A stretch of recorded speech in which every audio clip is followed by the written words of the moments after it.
तो नमस्कार साथियों, स्वागत है आप सभी का हमारे चैनल कॉन्स्टेंस माइंड में। मैं हूं दीपक। उत्तर प्रदेश की एक गवर्नमेंट स्टेट यूनिवर्सिटी से पीएचडी का न्यू एप्लीकेशन स्टार्ट हो गया है। ये जो न्यू एप्लीकेशन है इसमें आप आवेदन कर सकते हैं। इसकी जो लास्ट डेट है 10 अप्रैल 2026 तक है और ये एप्लीकेशन जो है इसमें लगभग 1000 के करीब सीटें हैं, 1000 प्लस सीट है। और अच्छी बात यह है कि इसमें प्रवेश परीक्षा भी होगी, यानी कि केवल पीजी पास अभ्यर्थी भी इसमें आवेदन कर सकते हैं। इसमें नेट जेआरएफ वाले भी अप्लाई अप्लाई कर सकते हैं और जिनका नेट जेआरएफ नहीं है, केवल पीजी पास हैं, वो भी अप्लाई कर सकते हैं क्योंकि एंट्रेंस एग्ज़ाम इसमें होगा। तो सारी जो प्रक्रिया है, हम आपसे ब्रीफली डिस्कस करेंगे। अगर आप चैनल पर नए हैं तो एक छोटी-सी रिक्वेस्ट है कि चैनल को आप सब्सक्राइब करके बेल आइकन को ऑल पर प्रेस रखें, जिससे कि सारी नोटिफ़िकेशन की अपडेट आपको मिलती रहे।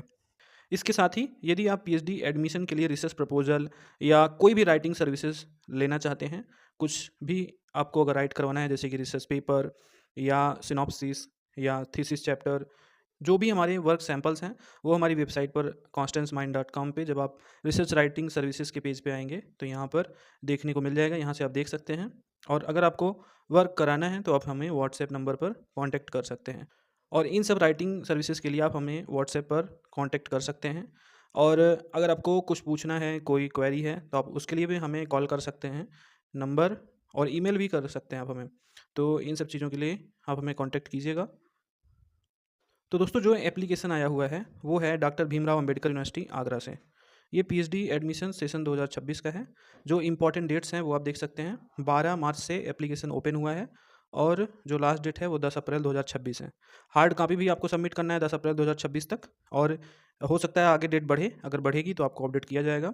एडमिट कार्ड आपका 7 मई को अवेलेबल होगा और एंट्रेंस एग्ज़ाम की टेंटेटिव डेट है जो वो है 10 मई 2026। ठीक है। तो अप्लाई करने के लिए जो लिंक है वो यहाँ पर है, यहीं से अप्लाई कर सकते हो आप। और बाकी जो डिटेल्स हैं जैसे सीट वगैरह की और गाइडलाइन वो हमको दिखा देते हैं। तो सीट पहले देख लेते हैं। तो यहाँ पर जो सीटें हैं वो देखिए।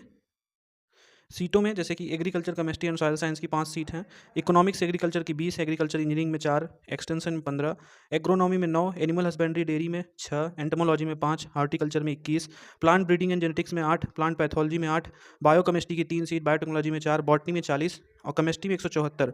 फिर कॉमर्स एंड अकाउंट्स में 16, कॉमर्स अप्लाइड बिजनेस इकोनॉमिक्स में 17, कॉमर्स बिजनेस एडमिनिस्ट्रेशन में 18, कंप्यूटर साइंस में 15, इकोनॉमिक्स में 65, एजुकेशन में 5, इंग्लिश में 98 सीट्स, विजुअल आर्ट में 4, परफॉर्मिंग आर्ट में 4, फ्रेंच में 2, जियोग्राफी में 8 है, जियोग्राफी में 18 सीट्स हैं, हिंदी में अच्छी सीट हैं 101, हिस्ट्री में 12। देखिए जो इतनी सीट है ना, वो यूनिवर्सिटी और इसके एफिलिएटेड कॉलेजों में भी हैं, इसलिए हिस्ट्री में 12, होम साइंस में 4 सीट हैं। उसके बाद आपकी जो सीटें हैं ये इंस्ट्रूमेंटेशन में है 2, लॉ में 30, लिंग्विस्टिक्स में 2, मैनेजमेंट में 13, मैथमेटिक्स में 33, माइक्रोबायोलॉजी में यहाँ पर जो सीटें हैं वो 4 हैं। फिर मिलिट्री साइंस में 4, ड्राइंग पेंटिंग में 17, फार्मेसी में 13, फिजिकल एजुकेशन में 59, फिजिक्स में 113, पॉलिटिकल साइंस में 23, साइकोलॉजी में 21, संस्कृत में 28, सोशल वर्क में 11, सोशियोलॉजी में 61, स्टैटिस्टिक्स में 15, टूरिज्म होटल मैनेजमेंट में 4, उर्दू में 8, जूलॉजी में 67।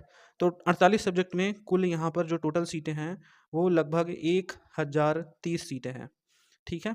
इन पूरी सीटों में आप आवेदन चाहें तो कर सकते हैं। अब हम इसकी गाइडलाइन भी आपको दिखा देते हैं।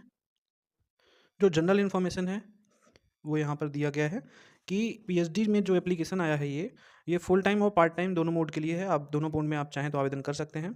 और एप्लीकेशन फ़ीस यहाँ पर थोड़ा ज़्यादा है, जैसे जनरल की 3000 है, OBC, SC, ST, EWS and दिव्यांग में 1500। ये जो कैटेगरीज हैं वो स्टेट ऑफ उत्तर प्रदेश यानी उत्तर प्रदेश के लिए ही लागू होंगी। अगर अदर स्टेट से आप आ रहे हैं तो आप जनरल कैटेगरी में आएंगे।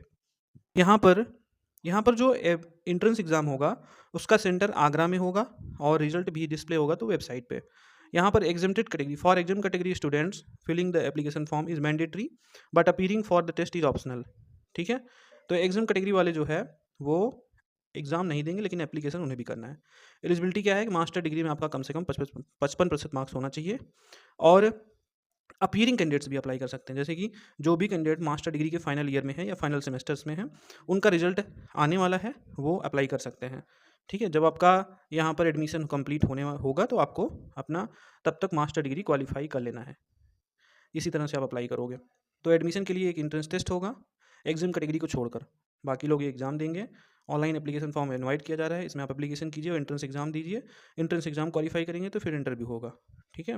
एंट्रेंस टेस्ट क्वालिफाई करने के लिए कम से कम 50% मार्क्स आपका आना चाहिए। अगर आप SC ST OBC और दिव्यांग कैटेगरी के हैं तो 5% की छूट आपको इसमें मिल जाएगी। ठीक है। एंट्रेंस एग्जाम से एग्जामेशन किसको मिल रहा है, तो यहाँ पर दिया गया है provided the candidate belonging the following category seeking admission to PhD programme shall be exempted from the entrance test. जैसे कि regular teacher of university and its affiliated college, इसके एफिलिएटेड कॉलेज और यूनिवर्सिटी के जो रेगुलर टीचर हैं वो यहाँ पर एग्जाम कैटेगरी में आएंगे। और UGC CSIR ICAR के फेलोशिप होल्डर्स जो कैंडिडेट्स हैं वो भी यहाँ पर एग्जाम कैटेगरी में आएंगे।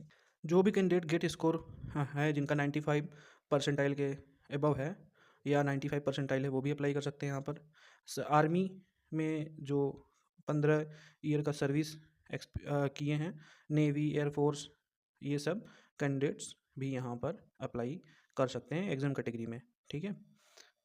जिनका MPhil डिग्री है वो भी यहाँ पर अगर 55% प्लस है तो वो भी यहाँ पर एग्जाम कैटेगरी में आएंगे।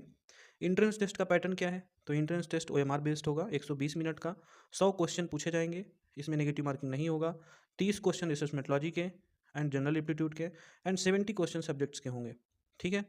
अगर आपको PhD इंट्रेंस के PYQ लेने हैं तो PYQ का लिंक जो है वो डिस्क्रिप्शन में दिया गया है। डिस्क्रिप्शन में जो दिया गया है वो डॉक्टर भीमराव अम्बेडकर यूनिवर्सिटी आगरा का PYQ नहीं है, लेकिन हमने रिसर्च मेथोलॉजी का अलग पेपर रखा हुआ है कलेक्ट करके और सब्जेक्ट के अलग रखे हैं। आप जो भी लेना चाहो ले सकते हो, आपके इस एग्ज़ाम में हेल्प करेगा किसी भी तरह से, क्योंकि वो डिफरेंट यूनिवर्सिटीज़ के हैं और पेपर जो है क्वेश्चंस जो होते हैं वो कहीं ना कहीं एक दूसरे से रिलेट करते हैं, तो आपको उसमें हेल्प होगी। तो PYQ लेना चाहें तो ले सकते हैं, लिंक डिस्क्रिप्शन में दिया गया है स्टोर का, वहाँ से जाके स्टोर पर अपने सब्जेक्ट या रिसर्च मेथोलॉजी का लेना चाहें तो ले सकते हैं। फॉर्म सबमिशन की जो रिक्वायरमेंट्स हैं वो यहाँ बताया गया है, और एप्लीकेशन फॉर्म जो है वो भरने के बाद आपको हार्ड कॉपी जो है लास्ट डेट से पहले सेल्फ अटेस्ट करके फॉलोइंग एड्रेस पर by speed post, by courier या बाई हैंड आपको पहुँचाना है। तो एड्रेस जो है ये है, इस एड्रेस पर आपको भेजना है। ठीक है। और ये करने के बाद आपका एप्लीकेशन कंप्लीट हो जाएगा। ठीक है। तो ये पूरा था application form doctor Bhimrao Ambedkar university Agra का। यदि आपको आवेदन करना है इसमें तो अप्लाई कर सकते हैं। कुछ लोग पूछेंगे कि यूनिवर्सिटी कैसी है, तो देखिए यूनिवर्सिटी है एक state government university Uttar Pradesh की। थोड़ा आप इसको ना बहुत टॉप यूनिवर्सिटी कह सकते हैं, ना बहुत लो कह सकते हैं, लो से यूपर ही है, एवरेज आप कह सकते हो। तो एवरेज में है। इसके परफॉर्मेंस के अकॉर्डिंग थोड़ा सा PhD का ड्यूरेशन बढ़ जाता है, थोड़ा लेट होता है कभी कभी PhD, बट यूनिवर्सिटी इस पर काम कर रही है, हो सकता है आगे सुधार हो जाए और बेहतर रिजल्ट निकल के आए तो आप अप्लाई कर सकते हैं। Thank you so much for watching. मिलते हैं नेक्स्ट वीडियो में, तब तक के लिए नमस्कार।